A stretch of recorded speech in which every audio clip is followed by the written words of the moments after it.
ਲੱਛਣ ਆ ਉਹ ਹੈਗਾ ਕਿ ਮਨ ਉਦਾਸ ਰਹਿਣਾ, ਕੁਝ ਕਰਨ ਨੂੰ ਦਿਲ ਨਾ ਕਰਨਾ, ਕਿਸੇ ਚੀਜ਼ 'ਚ ਰੁਚੀ ਨਾ ਆਉਣਾ, ਜਿਹੜੀਆਂ ਚੀਜ਼ਾਂ ਨੂੰ ਅਸੀਂ ਪਹਿਲਾਂ ਇੰਜੋਏ ਕਰਦੇ ਸੀ ਉਹ ਇੰਜੋਏ ਨਾ ਕਰਨਾ, ਭੁੱਖ ਨਾ ਲੱਗਣੀ, ਨੀਂਦ ਨਾ ਆਉਣੀ, ਨਾਵਾਚਕ ਸੋਚਣਾ, ਹੋਪਲੈਸ ਹੋ ਜਾਣਾ, ਉਮੀਦ ਨਜ਼ਰ ਨਾ ਆਉਣਾ, ਇਹ ਸਾਰੀਆਂ ਚੀਜ਼ਾਂ ਦੇ ਜਦੋਂ ਸਿੰਪਟਮ ਇਕੱਠੇ ਹੁੰਦੇ ਨੇ ਤਾਂ ਡਿਪਰੈਸ਼ਨ ਕਿਹਾ ਜਾਂਦਾ। ਕੀ ਇਸ ਦੇ ਨਾਲ ਵੀ ਬ੍ਰੇਨ ਦੇ ਉੱਤੇ ਕੋਈ ਇਫੈਕਟ ਪੈ ਸਕਦਾ ਹੈ ਕਿ ਜਿਹੜੇ ਲਗਾਤਾਰ ਆਪਣੀਆਂ ਜਿਹੜੀਆਂ ਦਵਾਈਆਂ ਖਾ ਰਹੇ ਨੇ? ਬਿਨਾਂ ਸਲਾਹ ਤੋਂ ਔਰ ਅਬਰਪਟਲੀ ਬੰਦ ਕਰੀਆਂ ਹੋਈਆਂ ਦਵਾਈਆਂ ਨੁਕਸਾਨ ਜ਼ਰੂਰ ਕਰਦੀਆਂ ਨੇ। ਇਸ ਫਰਸਟ੍ਰੇਸ਼ਨ ਦਾ ਸ਼ਿਕਾਰ 'ਚ ਆ ਕੇ ਅਕਸਰ ਇਹੋ ਜਿਹੀਆਂ ਚੀਜ਼ਾਂ ਕਰਦੇ ਨੇ ਕਿ ਆਪਣਾ ਨੁਕਸਾਨ ਕਰਨਾ, ਦੀਵਾਰ ਦੇ ਵਿੱਚ ਮੁੱਕਾ ਮਾਰਨਾ, ਸ਼ੀਸ਼ੇ ਭੰਨਣੇ ਜਾਂ ਬਾਲ ਪੱਟਣੇ, ਜਾਂ ਕਈ ਤਾਂ ਇਸ ਤਰੀਕੇ ਨਾਲ ਹੋ ਜਾਂਦਾ ਕਿ ਆਪਣਾ ਸੁਸਾਈਡ ਵਗੈਰਾ ਤੱਕ ਪਹੁੰਚ ਜਾਂਦੇ ਨੇ। ਤਾਂ ਡਿਪਰੈਸ਼ਨ ਅਕਸਰ ਸਾਨੂੰ ਸੁਸਾਈਡ ਵੱਲ ਲੈ ਜਾਂਦਾ, ਸੈਲਫ ਹਾਰਮ ਵੱਲ ਲੈ ਜਾਂਦਾ। ਦੇਖੋ ਸਿੱਧੀ ਜੀ ਗੱਲ ਆ ਕਿ ਕੋਈ ਵੀ ਚੀਜ਼ ਆ ਜਦੋਂ ਲੋੜ ਤੋਂ ਜ਼ਿਆਦਾ ਇਸਤੇਮਾਲ ਕਰੋਗੇ ਤਾਂ ਉਹ ਬਿਮਾਰੀ ਬਣ ਜੂਗੀ। ਇਸੇ ਤਰ੍ਹਾਂ ਹੀ ਪਬਜੀ ਨੇ, ਇਹਨਾਂ ਦਾ ਸੁਭਾਅ ਹੈ, ਇੰਟਰਨੈਟ ਦਾ ਸੁਭਾਅ ਹੈ ਕਿ ਇਹ ਐਡਿਕਟਿਵ ਆ। ਸਕਰੀਨ ਆ ਜਿਹੜੀ, ਸਕਰੀਨ ਮਤਲਬ ਚਾਹੇ ਉਹ ਫੋਨ ਦੀ ਸਕਰੀਨ ਆ, ਚਾਹੇ ਉਹ ਟੀਵੀ ਦੀ ਸਕਰੀਨ ਆ, ਚਾਹੇ ਟੈਬ ਦੀ ਸਕਰੀਨ ਆ, ਸਕਰੀਨ ਆਪਦੇ ਆਪ ਦੇ ਵਿੱਚ ਇੱਕ ਐਡਿਕਟਿਵ ਚੀਜ਼ ਆ, ਨਸ਼ੇ ਦਾ ਕੰਮ ਕਰਦੀ ਆ। ਅਤੇ ਬੱਚੇ ਸਕਰੀਨ ਦੇ ਐਡਿਕਟ ਹੋ ਜਾਂਦੇ ਨੇ। ਜੋ ਵੀ ਸਕਰੀਨ ਉਹਨਾਂ ਨੂੰ ਚਾਹੀਦੀ ਆ ਉਸ ਤੋਂ ਬਿਨਾਂ ਉਹ ਉਸੇ ਤਰ੍ਹਾਂ ਬਿਹੇਵ ਕਰ ਸਕਦੇ ਨੇ ਜਿਵੇਂ ਇੱਕ ਨਸ਼ੇੜੀ ਨਸ਼ਾ ਨਾ ਮਿਲਣ 'ਤੇ ਕਰਦਾ।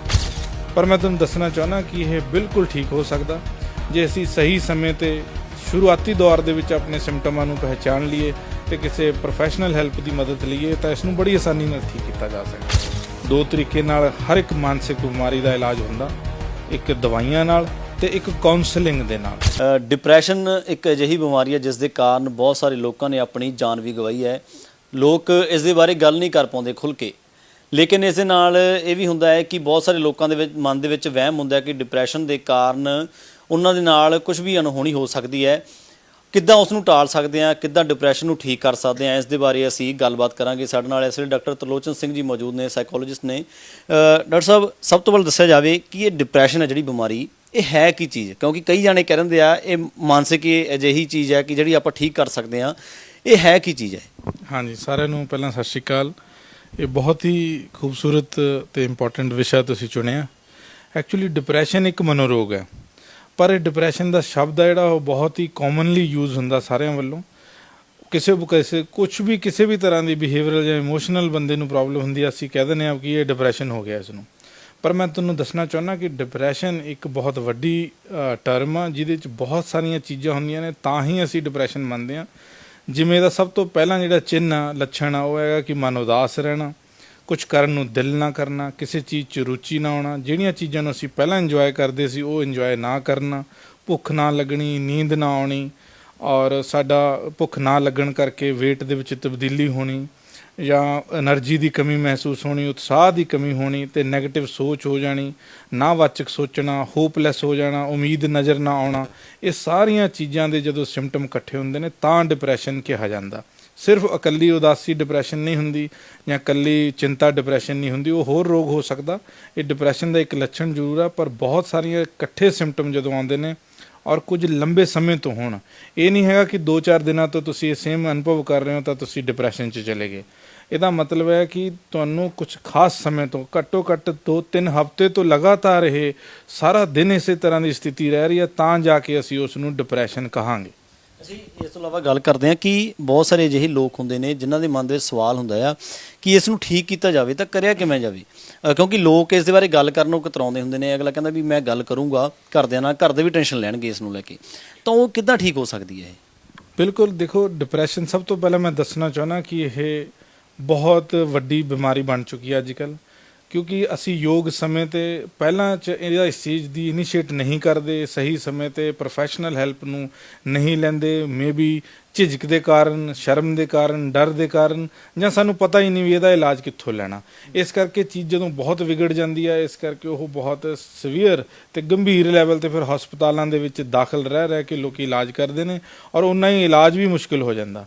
ਪਰ ਮੈਂ ਤੁਹਾਨੂੰ ਦੱਸਣਾ ਚਾਹੁੰਦਾ ਕਿ ਇਹ ਬਿਲਕੁਲ ਠੀਕ ਹੋ ਸਕਦਾ ਜੇ ਅਸੀਂ ਸਹੀ ਸਮੇਂ 'ਤੇ ਸ਼ੁਰੂਆਤੀ ਦੌਰ ਦੇ ਵਿੱਚ ਆਪਣੇ ਸਿੰਪਟਮਾਂ ਨੂੰ ਪਹਿਚਾਣ ਲਈਏ ਅਤੇ ਕਿਸੇ ਪ੍ਰੋਫੈਸ਼ਨਲ ਹੈਲਪ ਦੀ ਮਦਦ ਲਈਏ ਤਾਂ ਇਸ ਨੂੰ ਬੜੀ ਆਸਾਨੀ ਨਾਲ ਠੀਕ ਕੀਤਾ ਜਾ ਸਕਦਾ। ਇਸ ਤੋਂ ਇਲਾਵਾ ਜੇ ਆਪਾਂ ਗੱਲ ਕਰੀਏ ਘਰ ਦੇ ਘਰੇਲੂ ਹਿੰਸਾ, ਜਿਵੇਂ ਹੁੰਦੇ ਘਰੇਲੂ ਕਈ ਅਜਿਹੀ ਪ੍ਰੋਬਲਮਸ ਹੁੰਦੀਆਂ ਨੇ, ਕਿ ਉਹਨਾਂ ਨੂੰ ਵੀ ਮੰਨ ਸਕਦੇ ਕਿ ਉਸ ਦੇ ਕਾਰਨ ਵੀ ਬਈ ਕਈ ਲੋਕ ਜਿਹੜੇ ਇਸ ਦਾ ਸ਼ਿਕਾਰ ਹੋ ਜਾਂਦੇ ਨੇ? ਮੈਂ ਤੁਹਾਨੂੰ ਇੱਕ ਬਹੁਤ ਸੌਖੇ ਤਰੀਕੇ ਨਾਲ ਸਮਝਾਉਣਾ ਚਾਹੁੰਦਾ ਕਿ ਮਨੋਵਿਗਿਆਨ ਹੈ ਜਿਹੜਾ ਸਾਈਕੋਲੋਜੀ, ਪਹਿਲਾਂ ਤਾਂ ਇਹ ਹੈ ਕਿ ਡਿਪਰੈਸ਼ਨ ਦੇ ਇਲਾਜ ਦਾ ਮੈਂ ਤੁਹਾਨੂੰ ਇੱਕ ਸੌਖੀ ਭਾਸ਼ਾ 'ਚ ਦੱਸਦਾ ਕਿ ਦੋ ਤਰੀਕੇ ਨਾਲ ਹਰ ਇੱਕ ਮਾਨਸਿਕ ਬਿਮਾਰੀ ਦਾ ਇਲਾਜ ਹੁੰਦਾ, ਇੱਕ ਦਵਾਈਆਂ ਨਾਲ ਤੇ ਇੱਕ ਕਾਉਂਸਲਿੰਗ ਦੇ ਨਾਲ। ਕਾਉਂਸਲਿੰਗ ਹੈ ਜਿਹੜੀ ਉਹ ਬੰਦੇ ਨੂੰ ਇਸ ਯੋਗ ਬਣਾਉਂਦੀ ਹੈ ਕਿ ਉਹ ਆਪਣੇ ਜਿਹੜੇ ਨੈਗੇਟਿਵ ਵਿਚਾਰ ਨੇ ਆਪਣੇ ਆਪ ਇਸ ਚੀਜ਼ ਨੂੰ ਕਰੈਕਟ ਕਰ ਲੇ ਤੇ ਆਪਣੀ ਪੂਰੀ ਸ਼ਕਤੀ ਤੇ ਆਪਣਾ ਉਤਸ਼ਾਹ ਨੂੰ ਵਾਪਸ ਪੈਦਾ ਕਰੇ ਤੇ ਉਸ ਚੀਜ਼ ਨੂੰ ਆਪਣੇ ਲੈਵਲ ਤੇ ਹੀ ਡੀਲ ਕਰ ਲਵੇ।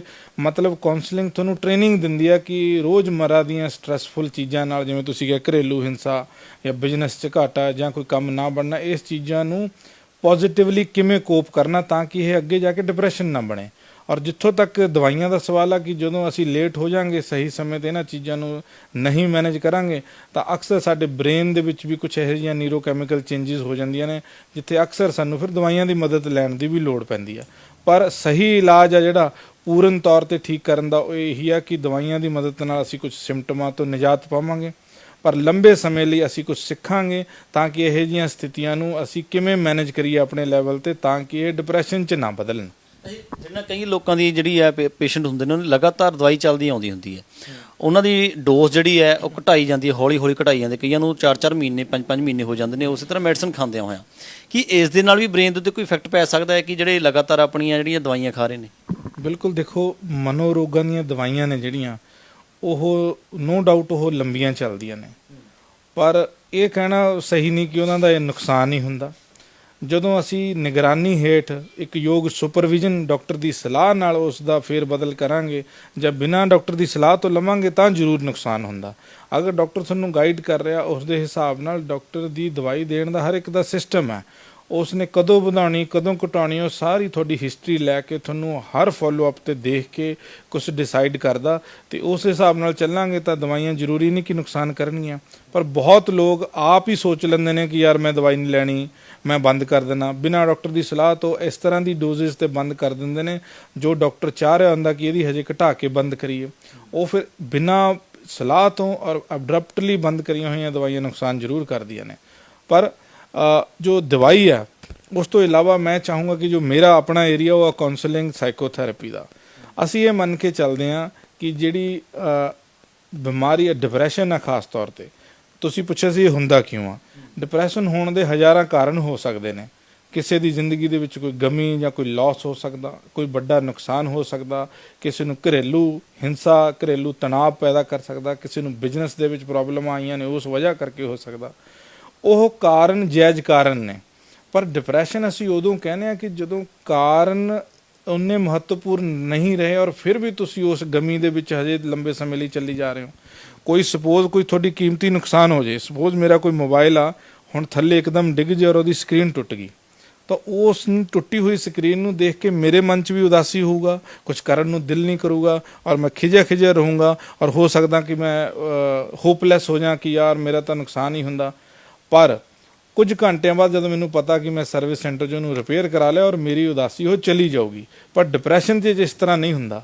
ਦੁੱਖ ਦੇਣ ਵਾਲੀ ਪਰੇਸ਼ਾਨ ਕਰਨ ਵਾਲੀ ਚੀਜ਼ ਪੁਰਾਣੀ ਹੋ ਚੁੱਕੀ ਹੁੰਦੀ ਆ, ਲੰਘ ਚੁੱਕੀ ਹੁੰਦੀ ਆ, ਪਰ ਉਹ ਜਿਹੜੀ ਉਦਾਸੀ ਆ, ਚਿੰਤਾ ਔਰ ਸਿੰਪਟਮ ਨੇ ਉਹ ਫਿਰ ਵੀ ਰਹਿੰਦੇ ਨੇ। ਇਸ ਕਰਕੇ ਉਸ ਨੂੰ ਰੋਗ ਮੰਨਿਆ ਜਾਂਦਾ। ਨਹੀਂ, ਉਦਾਸੀ ਹੋਣਾ ਤਾਂ ਸੁਭਾਵਿਕ ਆ, ਮਨੁੱਖੀ ਸੁਭਾਅ ਦਾ ਹਿੱਸਾ। ਤੁਸੀਂ ਉਦਾਸ ਹੋ ਸਕਦੇ ਆ ਕਿਸੇ ਵੀ ਨੁਕਸਾਨ 'ਤੇ ਜਾਂ ਪਰੇਸ਼ਾਨੀ 'ਚ। ਇਹਨੂੰ ਮੰਨ ਸਕਦੇ ਵੀ ਕਿ ਕਈ ਲੋਕ ਅਜਿਹੇ ਹੁੰਦੇ ਨੇ ਜੋ ਖਿੱਚਦੇ ਨੇ, ਬਹੁਤ ਜ਼ਿਆਦਾ ਖਿੱਚਣ ਲੱਗ ਜਾਂਦੇ ਨੇ, ਉਹਨਾਂ ਦੇ ਬਿਹੇਵੀਅਰ ਦੇ ਵਿੱਚ ਬਹੁਤ ਚੇਂਜਸ ਆ ਜਾਂਦੇ ਨੇ। ਛੋਟੀ ਛੋਟੀ ਗੱਲ ਦੇ ਉੱਤੇ ਉਹਨਾਂ ਨੇ ਆਪਣੇ ਵਾਲਾਂ ਨੂੰ ਖੁੱਚਣਾ, ਕਦੇ ਕੁਛ ਕਰਨਾ, ਜਿਸ ਤਰੀਕੇ ਨਾਲ ਇੱਕ ਚੀਜ਼ ਹੀ ਪੱਟ ਕੇ ਕਿਸੇ ਦੇ ਵੱਲ ਨੂੰ ਹੋਣਾ ਵੀ ਹਾਂ ਅਲੱਗ ਹੀ ਤਰੀਕੇ ਦਾ ਐਟੀਟਿਊਡ ਦਿਖਾਉਣਾ, ਹੈ ਨਾ। ਕਿ ਇਸ ਨੂੰ ਵੀ ਮੰਨਿਆ ਜਾ ਸਕਦਾ ਡਿਪਰੈਸ਼ਨ ਦਾ ਸ਼ਿਕਾਰ ਹੋ ਸਕਦਾ ਉਹ? ਬਿਲਕੁਲ। ਜਿਹੜਾ ਇਹ ਖਿਜ ਆ, ਫਰਸਟ੍ਰੇਸ਼ਨ ਆ, ਐਂਗਰ ਆ, ਜਿਹੜਾ ਐਂਗਰ ਦੇ ਬਹੁਤ ਸਾਰੇ ਰੂਪ ਨੇ। ਕੁਝ ਐਂਗਰ ਬਾਹਰ ਵੱਲ ਨੂੰ ਆਉਂਦੇ ਨੇ ਔਰ ਕੁਝ ਐਂਗਰ ਅੰਦਰ ਵੱਲ ਨੂੰ ਆਉਂਦੇ ਨੇ। ਅੰਦਰ ਵੱਲ ਮੀਨਸ ਬੰਦੇ ਚੁੱਪ ਰਹਿੰਦੇ ਨੇ, ਬੋਲਦੇ ਨਹੀਂ, ਗੱਲ ਨਹੀਂ ਕਰਦੇ ਕਿਸੇ ਨਾਲ, ਅਵੋਇਡੈਂਸ ਚਲੇ ਜਾਂਦੇ ਨੇ। ਕੁਝ ਬਾਹਰੀ ਰੂਪ 'ਚ ਐਂਗਰ ਕੱਢਦੇ ਨੇ, ਕੋਈ ਚੀਜ਼ ਤੋੜਦੇ ਨੇ, ਕੋਈ ਉੱਚੀ ਬੋਲਦੇ ਨੇ, ਔਰ ਕੁਝ ਆਪਣੇ ਆਪ 'ਤੇ ਐਂਗਰ, ਸੈਲਫ ਹਾਰਮ ਜਿਹਨੂੰ ਕਹਿੰਦੇ ਆ। ਡਿਪਰੈਸ਼ਨ ਦੇ ਵਿੱਚ ਵੀ ਇਸ ਤਰ੍ਹਾਂ ਦੇ ਪੇਸ਼ੈਂਟ ਦੇਖੇ ਜਾਂਦੇ ਨੇ ਕਿ ਜੋ ਫਰਸਟ੍ਰੇਸ਼ਨ, ਖੁੰਦਕ, ਖਿਜ ਕਰਕੇ ਆਪਣਾ ਖੁਦ ਦਾ ਨੁਕਸਾਨ ਕਰਦੇ ਨੇ ਕਿਉਂਕਿ ਉਹ ਮਜਬੂਰ ਮਹਿਸੂਸ ਕਰਦੇ ਨੇ, ਹੈਲਪਲੈਸ ਮਹਿਸੂਸ ਕਰਦੇ ਨੇ ਔਰ ਉਹਨਾਂ ਨੂੰ ਲੱਗਦਾ ਕਿ ਮੇਰਾ ਕੁਝ ਚਾਰਾ ਨਹੀਂ, ਮੇਰੇ ਕੋਲ ਕੋਈ ਹੱਲ ਦਿਖਾਈ ਨਹੀਂ ਦੇ ਰਿਹਾ, ਤਾਂ ਉਹ ਇਸ ਫਰਸਟ੍ਰੇਸ਼ਨ ਦਾ ਸ਼ਿਕਾਰ 'ਚ ਆ ਕੇ ਅਕਸਰ ਇਹੋ ਜਿਹੀਆਂ ਚੀਜ਼ਾਂ ਕਰਦੇ ਨੇ ਕਿ ਆਪਣਾ ਨੁਕਸਾਨ ਕਰਨਾ, ਦੀਵਾਰ ਦੇ ਵਿੱਚ ਮੁੱਕਾ ਮਾਰਨਾ, ਸ਼ੀਸ਼ੇ ਭੰਨਣੇ ਜਾਂ ਬਾਲ ਪੱਟਣੇ, ਜਾਂ ਕਈ ਤਾਂ ਇਸ ਤਰੀਕੇ ਨਾਲ ਹੋ ਜਾਂਦਾ ਕਿ ਆਪਣਾ ਸੁਸਾਈਡ ਵਗੈਰਾ ਤੱਕ ਪਹੁੰਚ ਜਾਂਦੇ ਨੇ, ਆਤਮ ਹੱਤਿਆ ਦੇ ਵਿਚਾਰ ਆਉਣੇ, ਔਰ ਉਸ ਵਿਚਾਰਾਂ ਦੇ ਆਖੇ ਲੱਗ ਕੇ ਉਹ ਕਈ ਵਾਰ ਇਸ ਤਰ੍ਹਾਂ ਦੇ ਸਟੈਪ ਚੱਕ ਵੀ ਲੈਂਦੇ ਨੇ, ਔਰ ਬਹੁਤ ਸਾਰੀਆਂ ਮੌਤਾਂ ਡਿਪਰੈਸ਼ਨ ਕਰਕੇ ਹੁੰਦੀਆਂ ਨੇ। ਡਾਟਾ ਕਹਿੰਦਾ ਕਿ ਸੁਸਾਈਡ ਕਰਨ ਦੇ ਵਿੱਚ ਬਹੁਤ ਵੱਡਾ ਹਿੱਸਾ ਡਿਪਰੈਸ਼ਨ ਦਾ ਵੀ ਆ। ਸੋ ਡਿਪਰੈਸ਼ਨ ਅਕਸਰ ਸਾਨੂੰ ਸੁਸਾਈਡ ਵੱਲ ਲੈ ਜਾਂਦਾ, ਸੈਲਫ ਹਾਰਮ ਵੱਲ ਲੈ ਜਾਂਦਾ। ਇਹ ਇੱਕ ਹੋਰ ਪਿਛਲੇ ਲਾਕਡਾਊਨ ਦੇ ਵਿੱਚ ਦੇਖ ਲੈਂਦੇ ਆ ਕਿ ਐਜੂਕੇਸ਼ਨ ਪਾਲਿਸੀ ਵੀ ਚੇਂਜ ਕੀਤੀ ਗਈ ਸੀਗੀ। ਉਸ ਤੋਂ ਪਹਿਲਾਂ ਗੱਲ ਕੀਤੀ ਹੈ ਲਾਕਡਾਊਨ ਪੀਰੀਅਡ ਦੇ ਵਿੱਚ ਆਨਲਾਈਨ ਕਲਾਸਿਸ ਵੀ ਲੱਗੀਆਂ। ਬਹੁਤ ਸਾਰੇ ਅਜਿਹੇ ਪੇਰੈਂਟਸ ਹੁੰਦੇ ਨੇ ਜੋ ਕਹਿੰਦੇ ਨੇ ਸਾਡੇ ਬੱਚੇ ਜਿਹੜੇ ਆਨਲਾਈਨ ਕਲਾਸ ਲਗਾਉਂਦੇ ਨੇ, ਆਨਲਾਈਨ ਕਲਾਸ ਲਗਾਉਣ ਤੋਂ ਬਾਅਦ ਪਬਜੀ ਖੇਡ ਲੈਂਦੇ ਨੇ ਜਾਂ ਕੋਈ ਗੇਮ ਖੇਡਦੇ ਨੇ, ਜਿਨ੍ਹਾਂ ਦੇ ਨਾਲ ਬੱਚਿਆਂ ਦੇ ਦਿਮਾਗ ਚੱਲਦੇ ਨੇ ਤਾਂ ਰਾਤ ਨੂੰ ਵੀ ਪੇ ਕਰੀ ਜਾਣਗੇ, ਜਿਸ ਤੇ ਕਹਿੰਦੇ ਨੇ ਵੀ ਉਹ ਦੇਖੋ ਜੀ ਉਧਰੋਂ ਇਹ ਆ ਗਿਆ, ਉਧਰੋਂ ਉਹ ਆ ਗਿਆ, ਜਿਵੇਂ ਪਬਜੀ ਦੇ ਵਿੱਚ ਕਰਦੇ ਨੇ ਬੱਚੇ। ਕੀ ਇਸ ਦੇ ਨਾਲ ਬੱਚਿਆਂ ਦੇ ਦਿਮਾਗ ਦੇ ਉੱਤੇ ਅਸਰ ਜ਼ਿਆਦਾ ਪੈ ਸਕਦਾ ਹੈ? ਦੇਖੋ, ਆਪਾਂ ਪਹਿਲਾਂ ਵੀ ਬਹੁਤ ਵਾਰ ਤੁਹਾਡੇ ਚੈਨਲ 'ਤੇ ਇਹ ਗੱਲ ਕੀਤੀ ਹੈ ਕਿ ਜਿਹੜਾ ਲਾਕਡਾਊਨ ਦੇ ਦੌਰਾਨ ਆਨਲਾਈਨ ਕਲਾਸਾਂ ਨੇ, ਨੋ ਡਾਊਟ ਹੁਣ ਕੋਈ ਚਾਰਾ ਨਹੀਂ ਸੀ, ਇਸ ਕਰਕੇ ਕਰਨੀਆਂ ਪਈਆਂ।